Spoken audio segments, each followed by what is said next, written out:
భూభారతిలో ప్రభుత్వ భూమిగా మారిందంటేనే దీని వెనుక ఉన్న కుట్రని అర్థం చేసుకోవచ్చు.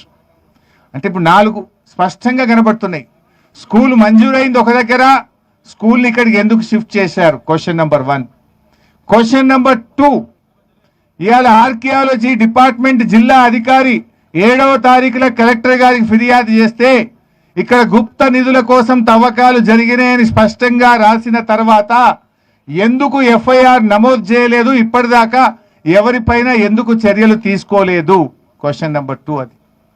దెన్ క్వశ్చన్ నెంబర్ 3, తవ్వకాలు అర్ధరాత్రి పూట ఎందుకు చేసినారు? ప్రజలెవరు చూడకుండా చీకట్లో రాత్రి 12 నుంచి 1 గంట మధ్య దేవాలయాన్ని కూల్చివేయడం, 24 అడుగుల లోతు తవ్వడం అంటే ఈ అర్ధరాత్రి పూట చేయడం అంటేనే ఇవాళ ప్రజల్లో అనుమానాలు కలుగుతున్నాయి. This is question number 3. Question number 4, ఇవాళ పురావస్తు శాఖ మరి కంప్లైంట్ ఇస్తే ఇప్పటిదాకా మిషనరీ మీరు సీజ్ చేయలే, ఇప్పటిదాకా మీరు ఎటువంటి చర్యలు తీసుకోలే, పోలీసులు స్పందించలే. క్వశ్చన్ నెంబర్ 5, ధరణిలో దేవాలయ భూమిగా ఉన్న భూమి మరి కాంగ్రెస్ రాగానే ఇది ప్రభుత్వ భూమిగా ఎట్లా మారింది? వీటికి వీళ్ళు సమాధానం చెప్పాలి. అంటే స్పష్టంగా ఆధారాలతో మాట్లాడుతున్నాం మేము. ఇది మేము చెప్తున్నది కాదు, ఆర్కియాలజీ అధికారులు ఇచ్చిన కంప్లైంట్ మీద, భూభారతి రికార్డు మీద, ధరణి రికార్డు మీద మేము చూపించి మాట్లాడుతూ ఉన్నాం ఈరోజు.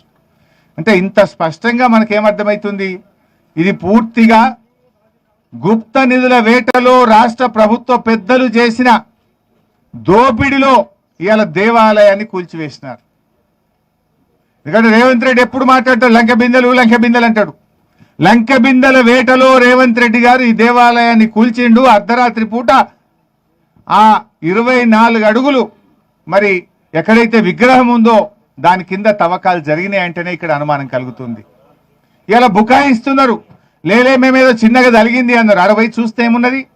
పెద్ద పెద్ద రాతి కట్టడాలను ముక్కలు చేసిండ్రు. ఎక్కడికక్కడ ముక్కలు చేసినట్టుగా స్పష్టంగా కనబడతా ఉంది.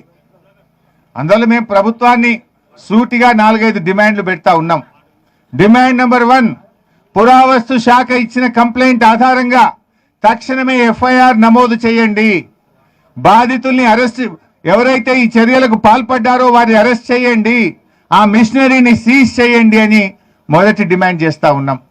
రెండవ డిమాండ్, యుద్ధ ప్రాతిపదికన ఆ దేవాలయాన్ని పునరుద్ధరించాలని చెప్పి డిమాండ్ చేస్తా ఉన్నాం.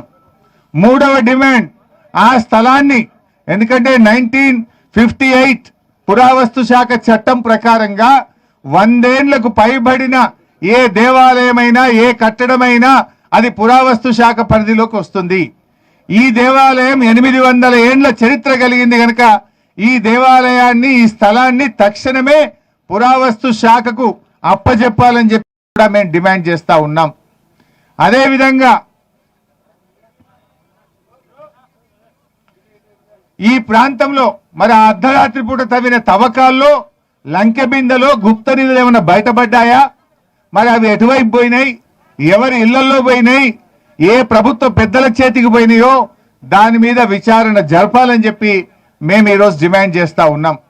మరి ఎందుకంటే ఇదే వరంగల్ జిల్లాలో కేసీఆర్ గారి పాలనలో రామప్ప గుడికి మేమేమో యునెస్కో గుర్తింపు తెచ్చినాం. మేము కాకతీయుల యొక్క గొప్పతనాన్ని ప్రపంచం గుర్తించే విధంగా కృషి చేసింది కేసీఆర్ గారు అయితే, కాకతీయులు నిర్మించిన దేవాలయాన్ని కుప్పగూల్చింది రేవంత్ రెడ్డి గారు.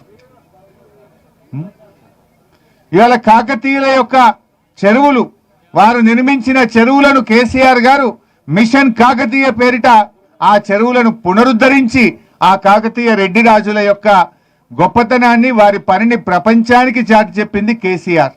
మీరేమో వాళ్ళు నిర్మించింది కూలగొడతా ఉన్నారు. సో దీని మీద ఎందుకంటే ఇంత స్పష్టంగా కనబడుతుంది, లోపలికి ఎంట్రీ కావాలంటేనే బహుశా అది కొన్ని గంటలు తవ్వుతే తప్ప లోపలికి పోరాదు. ఇది చుట్టూ కట్టినటువంటి కట్టడం, అంటే ఆ దేవాలయ పరిరక్షణకు చుట్టూ కోటగోడ లాంటి కట్టగట్టినది. ఇది ఒరిజినల్ మ్యాప్, గొలుసు మ్యాప్ ఒరిజినల్ది.